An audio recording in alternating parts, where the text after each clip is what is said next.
Buenos días. Leyendo un pasaje bíblico me llevó hoy a hacer este video sobre las particularidades que muchas veces nosotros no hemos entendido de la palabra y que comúnmente lo usamos, coloquialmente lo predicamos dentro de un contexto literal, pero no dentro del trasfondo histórico o de las costumbres judías de la época. Y en ese lapsus de la palabra, por decirlo así, porque no creo que haya un lapsus, porque la palabra es inspirada por el Espíritu Santo. Quizás los que hemos malentendido o malinterpretamos la palabra somos nosotros los hombres, no haciendo uso de ese gran maestro que es el Espíritu Santo que mora en nosotros. Y dentro de las particularidades, hoy encontré en Mateo 26, versículos 31 al 34, lo siguiente. Entonces Jesús le dijo: todos ustedes perderán la fe en mí, debido a lo que me sucederá esta noche. Porque dicen las Escrituras: mataré al pastor y las ovejas del rebaño serán dispersadas. Pero después de que yo resucite, iré delante de ustedes a Galilea.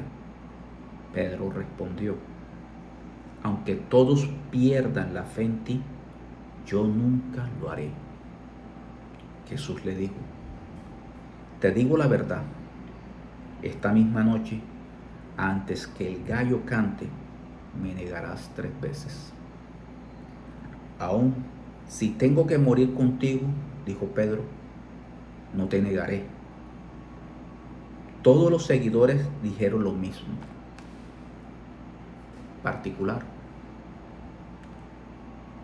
Hay algo que la tradición cristiana literalmente nos ha llevado, y es a interpretar que realmente fue un gallo el que cantó.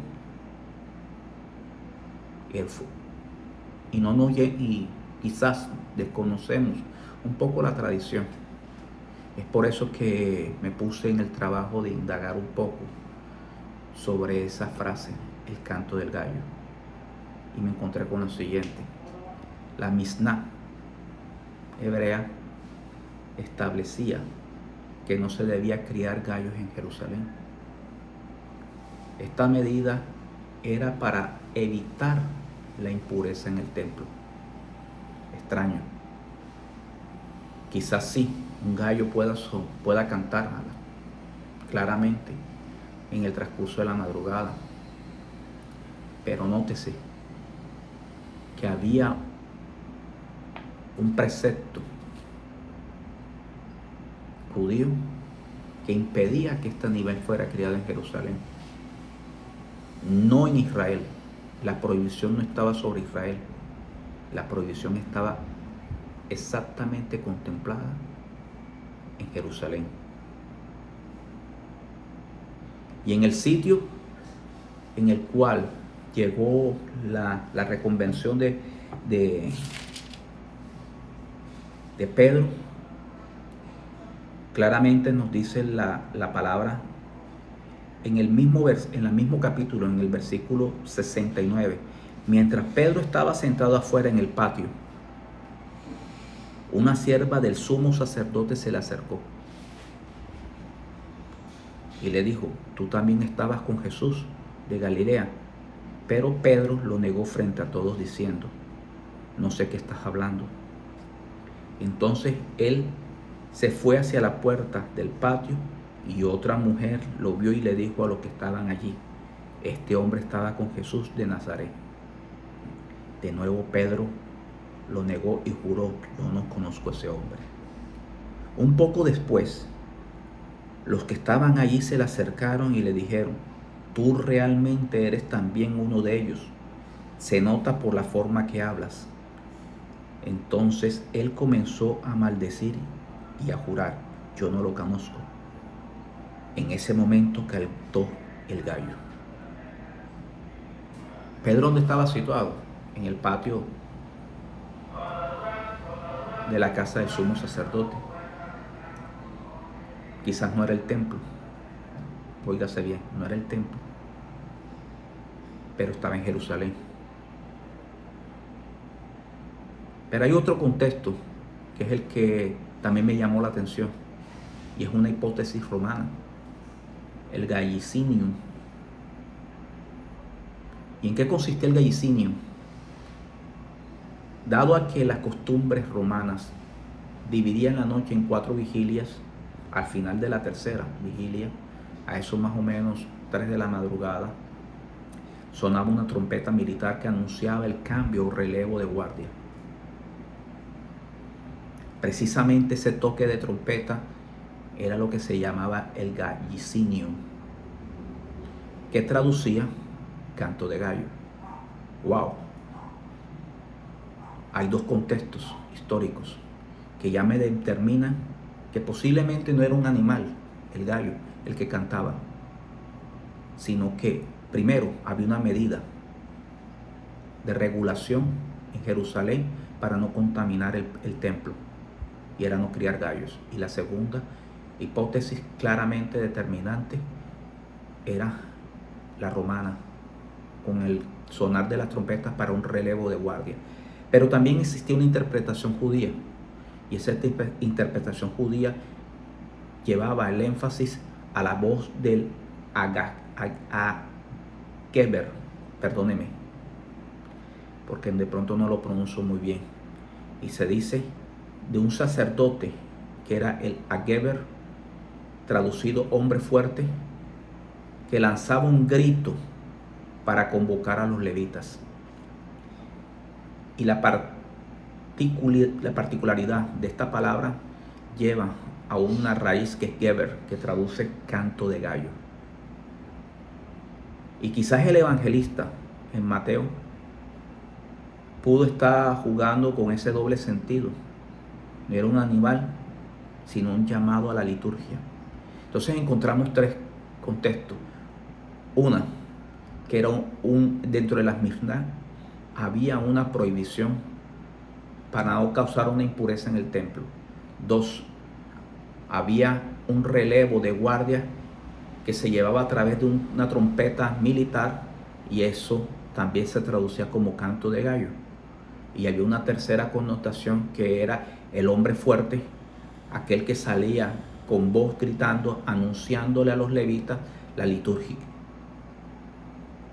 Quizás con todas estas cosas podríamos entender que podría haber sido causa de las 3 mismas,